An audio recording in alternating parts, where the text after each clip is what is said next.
So tell us about how you met Great-Grandpa Beck. Well, Aggie and I worked in the store all the time. We had a grocery store. My dad did. And we went there, and those people all come and bought in the store. That's how we got to know all the people real well. You flirted with them there, huh? Huh? You flirted with them there, huh? No, we didn't really, but then we had so many Mennonites there. See, we know all the Mennonites by name and everything because you got to know the people, all smaller places. So, was he a Mennonite? no, he wasn't. Oh.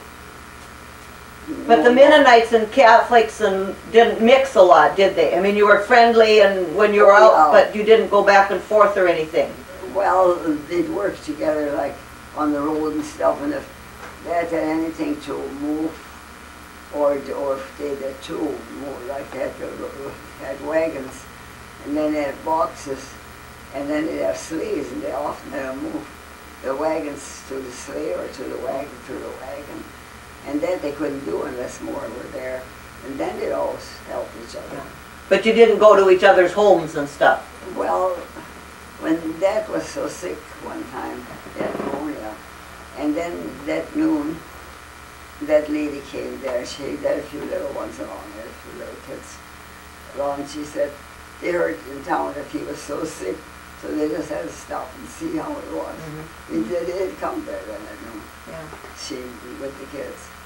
And then we had just eaten then, and then we had some cake, and I said, would you like a piece of cake? I said, we've just eaten now. Oh yeah, so I gave her some cake, and there was the kids some too, and they ate cake. And so they were friendly and nice, but then they didn't mix a lot with Catholic people. Well, of all the customers that came in the store, there must have been something pretty special about Grandpa. Well, he bought groceries there too. Oh, but why did you like him so much? There must have been something special about him. Oh yeah, he was. He was real special, that's true. No, Did you know him for... We really liked all the people that came in the store. We got to know them all real well. You know, that smaller places, that's yeah. Did you know Grandpa for a long time before he got married? Oh yeah, they lived only a few miles from town, and they all their buying in town. They were in town a lot. Well, where did he come from, and who did he live with? Well, he had a farm. Yeah, but where did he come from? From St. Leo. Okay. And who did he come up there with? Oh, a whole bunch of them came up there from there. I think about 12 families moved up from there and bought farms, but they all lost the farms again. After a while, because they didn't get a crop, and right away they had trouble with crops and stuff, and then they all lost their land again. A lot of them moved away again after that too. But that's how they were there. But did he live with Tony? Did Tony come up, his brother, Dad's brother? No, Nat did. Dad had the farm. He was on a farm, and then they had two farms. And Matt had a farm, but Matt didn't have a house on it because that he could live there, so he had to live with us, with Dad then. And then he lived there. Okay. So they both lived in the same place. Which one of them made pie crust like leather? Dad or Matt? Oh, more of them did that. That was, there were always a bunch of them there because they were bachelors. And they always had more people there. So you sort of, it sounds like you sort of grew up with him in your home as a guest. What? Matt was Grandpa's brother. Right. And they lived in a different place, but they lived together. Oh, okay. Okay. They were all nice people. Are you going to tell them? Yeah, you got to know the people real well because we knew all of them, Mennonites and all the working buying there and stuff. So you get to know them real well. Now, after you got married, did you have a home together, or did you still live with your parents? Yeah, he was on a farm then, but he lost that place too. He could have kept it. His dad said he brought money along to make the payment on that farm because so they could keep that farm, but they left one the Nats didn't have a home on it to live in, but they let that place go. And then, well, we were married then after a while. And then we decided, then we go him the money. If we do that, if we wouldn't get crops again, we didn't have crops for 2 years then. And then we couldn't lose it anyhow. So we decided we'd just let it go.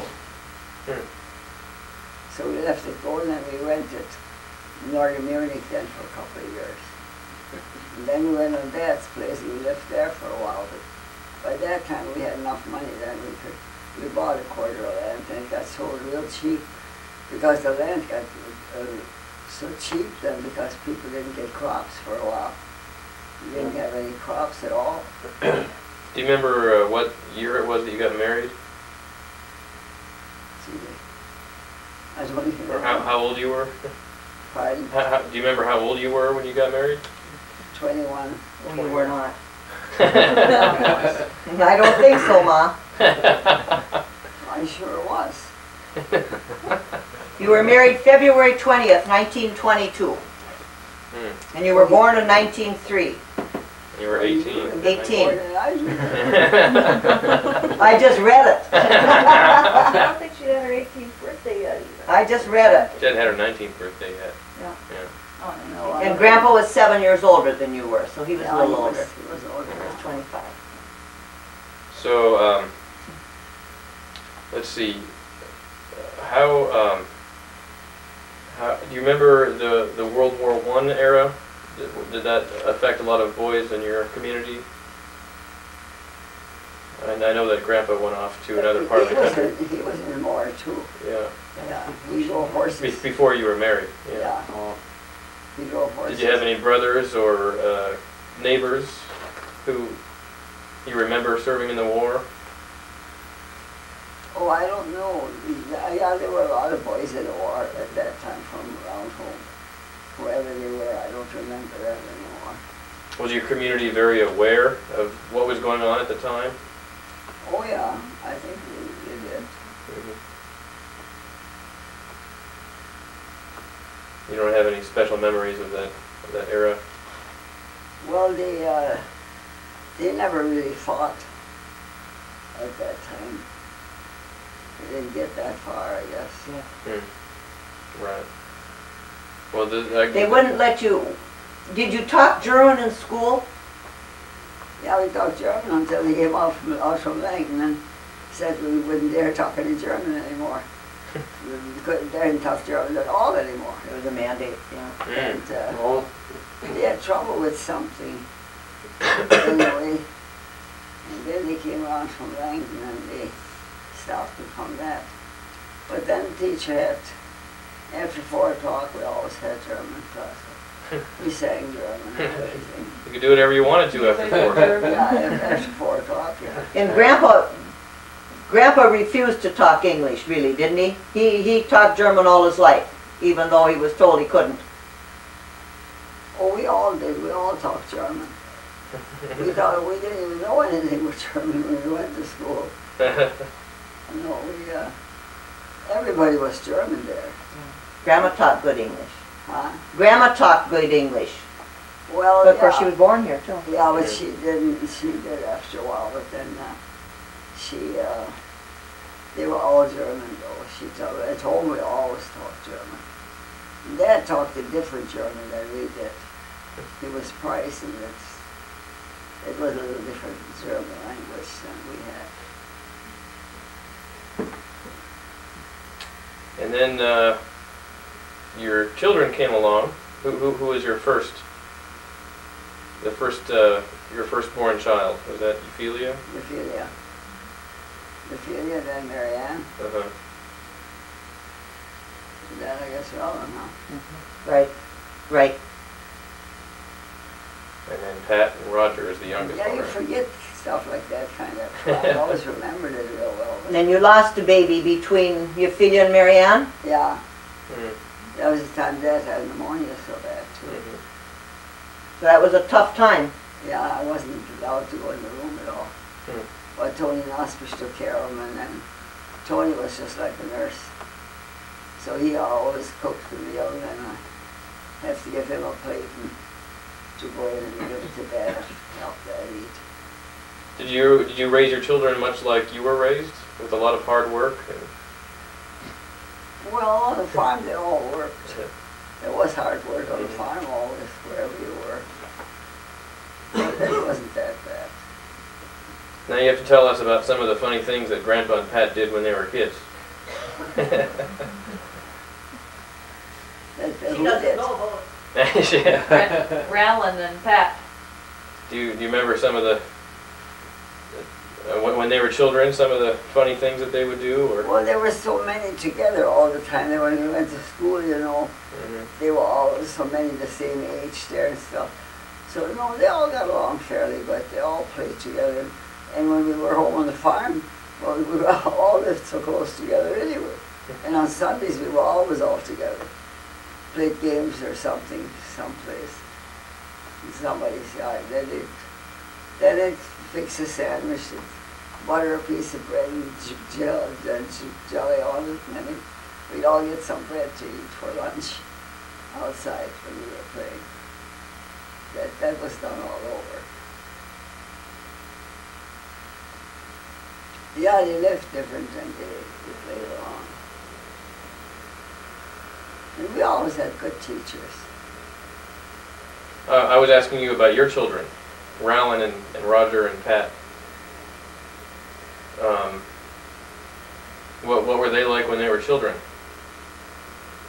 We had a little trouble with Roger sometimes, I guess. But he was always different. He was so independent. He never knew quite what he was getting into. But otherwise, but he was okay after a while. But no, we didn't have any trouble with the others. They minded you pretty well? Yeah, they did. We always worked together a lot. There was always plenty to do for everybody. We were never out of work. When we came home from school in the morning before we went to school, we milked cows. And I would walk them out of the school.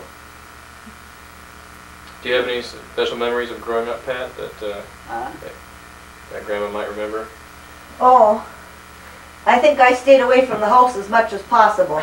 You weren't home that much, because you were the only one that went to college. Like, you went to college so much, and none of the other kids wanted to go. They could have gone, but they didn't want to. Ophelia, we told Ophelia we had money, she could go to college if she wanted to and take something, whatever she wanted to do. And then she thought she would. So I had a sister that was a beauty operator, and then she thought that's what she'd go into. And then when school left out, then they came up there from the bank to school, and they asked her to come and work in a bank. And then she just said, "No, I don't know what to do in a bank. I'd earn good money. They were going to pay her real good. And then if she'd go away to school, it would cost her money instead. So always has up to you to do what you want to do." But she decided she'd take the bank job. And so she worked for 4 years in the bank. And then she got married. So she did work in a bank. So. College probably cost $500 a year at that time. Pardon? 900, it cost me 900 a year. Yeah. That was books and everything.